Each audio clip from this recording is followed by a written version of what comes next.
For some reason, the video cut out a while ago when I was in the middle of explaining the Southerners moving to Texas. So the Southerners are going to move to Texas because they're being squeezed out of this territory. They feel it's unfair, and their existence is finding new lands for cotton. They moved into Texas, part of Mexico. Mexico has got its independence in 1821. They're welcomed because they are basically protecting northern Mexico from Indian attacks, which is all well and good. They're able to keep their slaves. They agree to, 1, convert to Roman Catholicism, become Mexican citizens. 3, they're going to trade solely with Mexico. They're going to forego trading with the American South. They do not do any of those things. Mexico kind of ignores it until Santa Anna comes to power. Santa Anna is a big bad dude. He's going to be the dictator that takes over Mexico. He's a military leader. He overthrows the government in a coup, and he basically gets rid of the Constitution and says, I am ruling, I know best, I'm going to be the dictator of Mexico.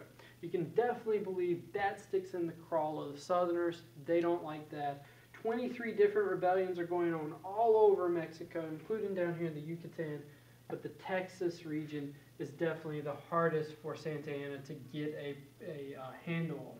So we're going to change that J to an X because they are beginning to become Texas and not anymore the Tejas region. We're going to have some leaders here with Texas. So we're going to have Stephen F. Austin. He is their president. And then we're going to have Sam Houston. He's going to be Texas's main general. Now, Santa Anna is definitely not going to let Texas break off from Mexico without a fight. So he sends the entire Mexican army, or not the entire thing, but a huge portion of it, to take back Texas. Right out here is going to be San Antonio, where the Alamo is. So let's kind of break this out and take a look at what's happening at the Alamo. The Alamo is a small kind of churchyard. Kind of looks like this.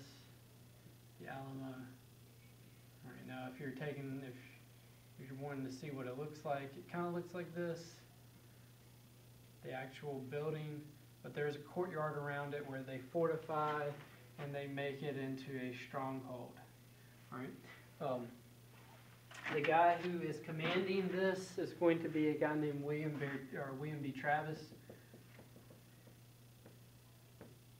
He has about 187 defenders against thousands of Mexican soldiers.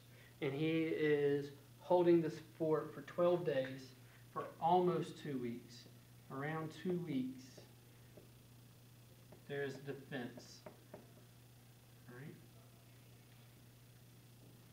Until the Mexican army basically storms in and kills every last defender. Right? Any that survived were executed the next day. Well, this becomes a battle cry. Right? Remember the Alamo. Right? That is going to embolden Sam Houston's army. They're going to fight another battle in which a lot of people are going to die, the Goliad. However, at San Jacinto, the Texas rebels win their independence. Right? Texas wins. Santa Anna, he is captured. He's dressed up like a private. However, his soldiers are going to kind of give him away because they're treating him differently than the other soldiers. He is forced to sign the treaty at knife point, giving Texas its independence. All right, so we have Texas an independent nation now. They want to become a state. Texas wants statehood.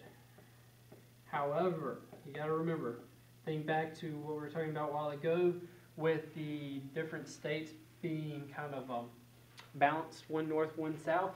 They are not going to let Texas roll in and become automatically a slave state.